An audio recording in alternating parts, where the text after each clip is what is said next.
সবার কথা এক, আমারও কথা এক, ন্যায় বিচার ইনসাফ কায়েম হোক।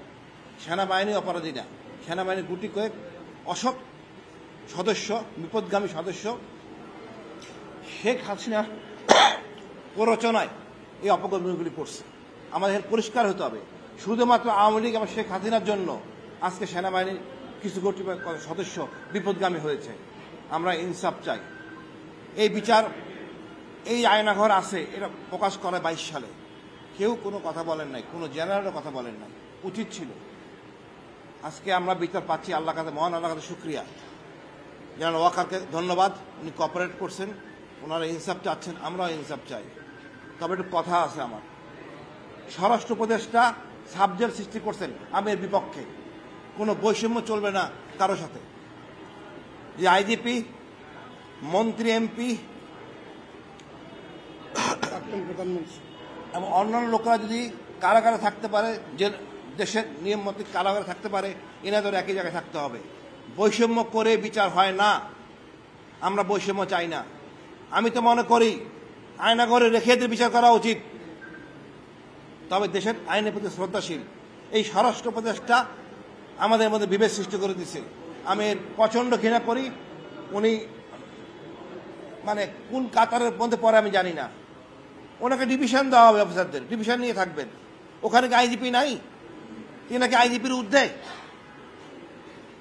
আমি মানে হতাশ।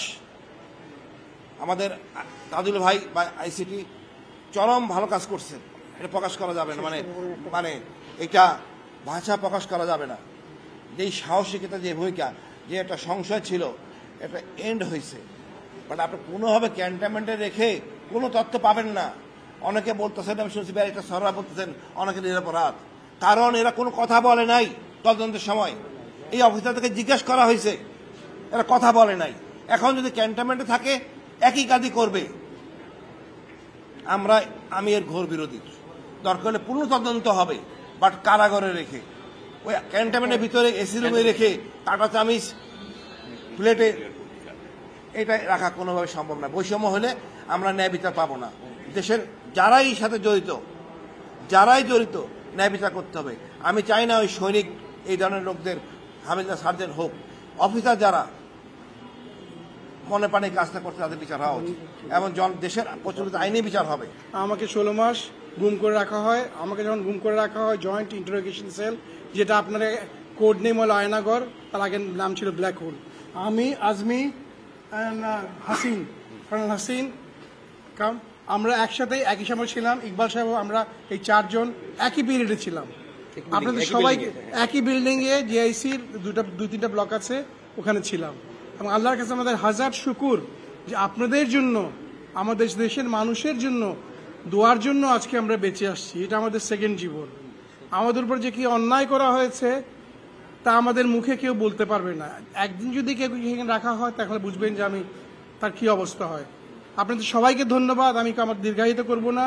এবং আজকে যে আমি এই দিনটা দেখতে পেরেছি আমরা, এটা আপনাদের জন্য এবং বাংলাদেশ জনগণের প্রেশারের জন্য, যে কিছু দুর্বৃত্ত অফিসার আর্মির, আমি কিন্তু সেনাবাহিনীর, উনিও সেনাবাহিনীর রিটায়ার্ড অফিসার। আর্মি এর জন্য দায়ী না। যে আর্মির বলে যে আর্মির খারাপ, এটা ভুল করছে। এটা কিছু কতিপয় কি বলবো corrupted killers, they are the ones who are the victims to perpetrators. and আমি এটাই লাস্টে বলবো, আরো অনেক পারপিট্রেটরস ফ্রি আছেন আমাদের কেসের সবার সাথে। ওদেরকে যেন এনে একইভাবে এবং প্রিজন ভ্যানে এনে, এসি রুমে এনে, অফিসার্স মেসের খাওয়ায় না খাওয়ায় আমাদের যেভাবে রাখা হয়েছিল, ওদেরকে যেন ঠিক একইভাবে রাখা হয়, তার চেয়েও কঠিনভাবে রাখা হয়। Because they have committed crimes against humanity, মানবতা বিরোধী অপরাধ।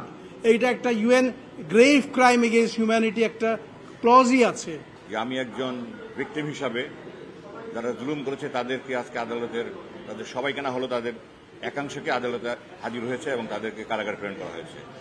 আমি ধন্যবাদ জানাচ্ছি মাননীয় প্রধান উপদেষ্টা, আইসিটি টিম, বিশেষ করে অ্যাডভোকেট তাজুল, ওনারা দিনরাত কাজ করেছেন। তাদেরকে আমি ট্রাইব্যুনালকে ধন্যবাদ জানাচ্ছি এবং আপনাদের সবাইকে ধন্যবাদ জানাচ্ছি। আমি দুটা কথা বলতে চাই। প্রথম কথা হলো যে আমি এই মামলা প্রতিহিংসার জন্য করিনি। আমি প্রতিহিংসা পরায়ণ নয়, আমি জিজ্ঞাসা পরায়ণ নয়, আমার কোনো হিংসা নেই।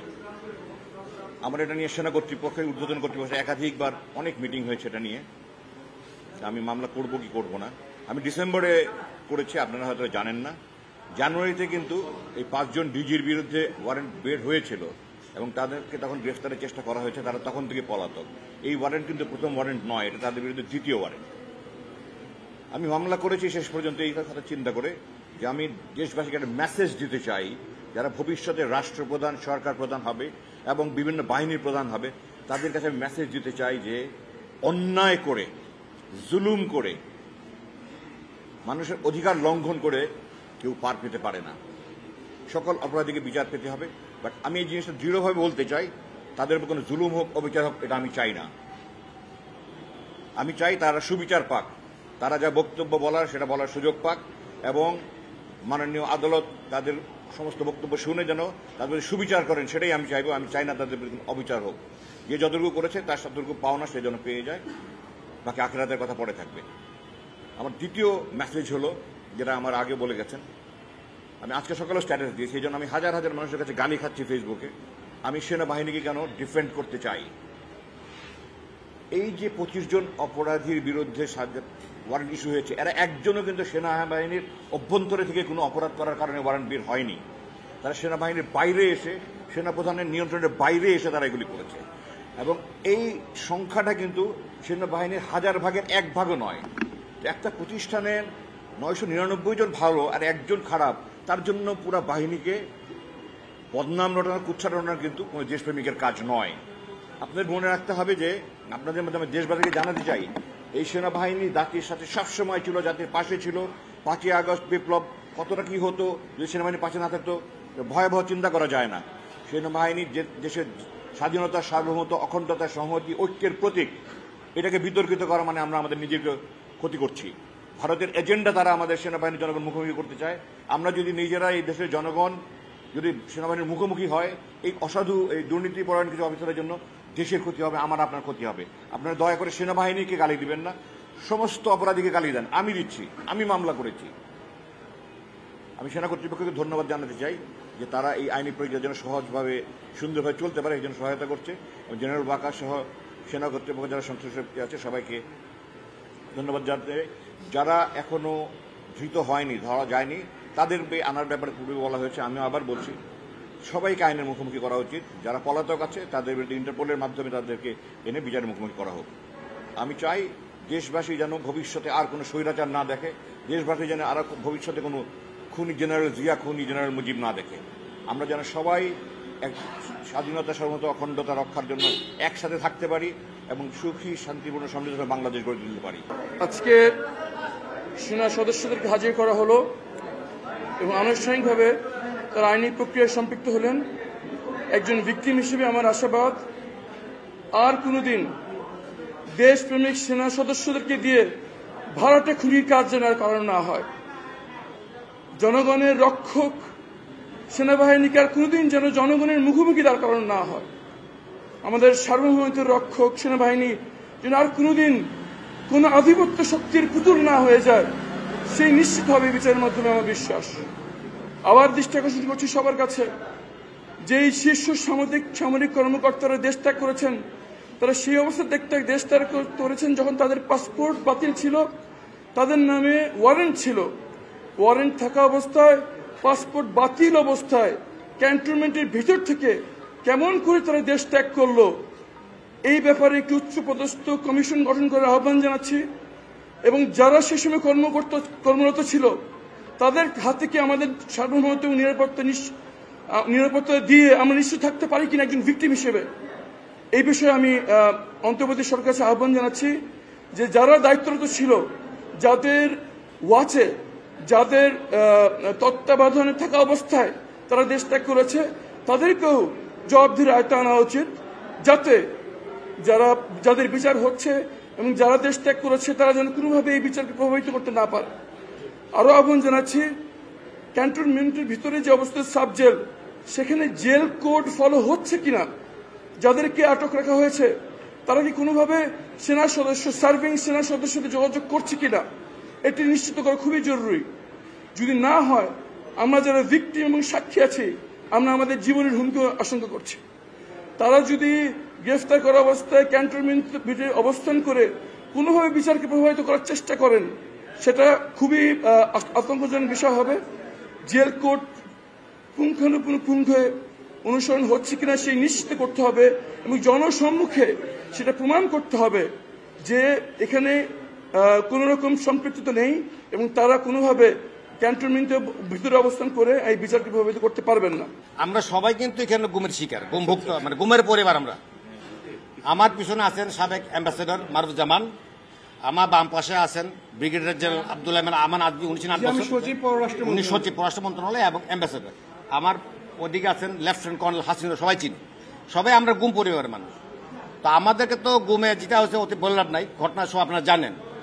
আমার উদ্দেশ্য ছিল যে আজকে একমাত্র মহান আল্লাহর দরবারে এই জন্য প্রার্থনা জানাচ্ছি, দোয়া করতেছি আল্লাহর কাছে, আল্লাহর কাছে আমরা শুকরিয়া জানাচ্ছি। তা আমাদের যেটা ছিল আমরা গুমের বিচার পাওয়ার, চূড়ান্ত বিচারে পাওয়ার পদক্ষেপে প্রথম ধাপ আজকে সাকসেসফুল।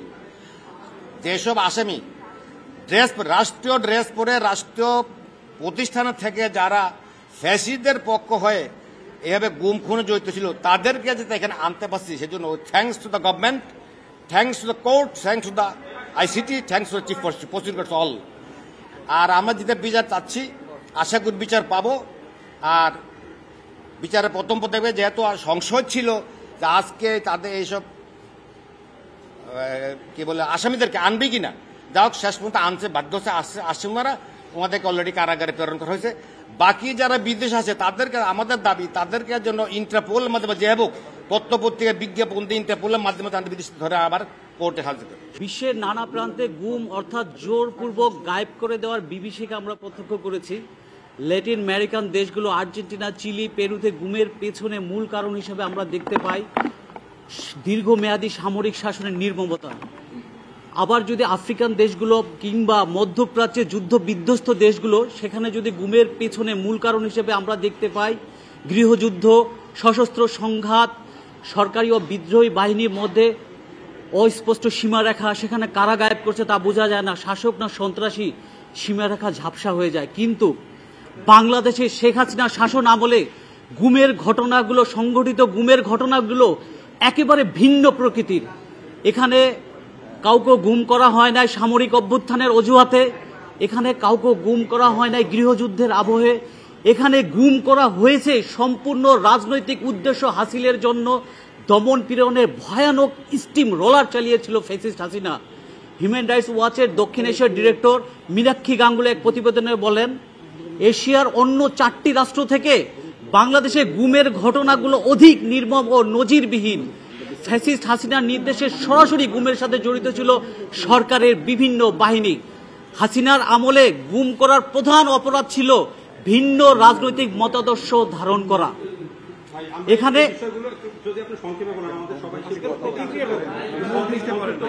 আচ্ছা, যাই হোক, এখানে আজকে ট্রাইব্যুনালে তো আপনারা ভালো করেই জানেন 15 সেনা সদর অফিসারকে নিয়ে আসা হয়েছে। এটা বাংলাদেশের অনেক বড় অ্যাচিভমেন্ট।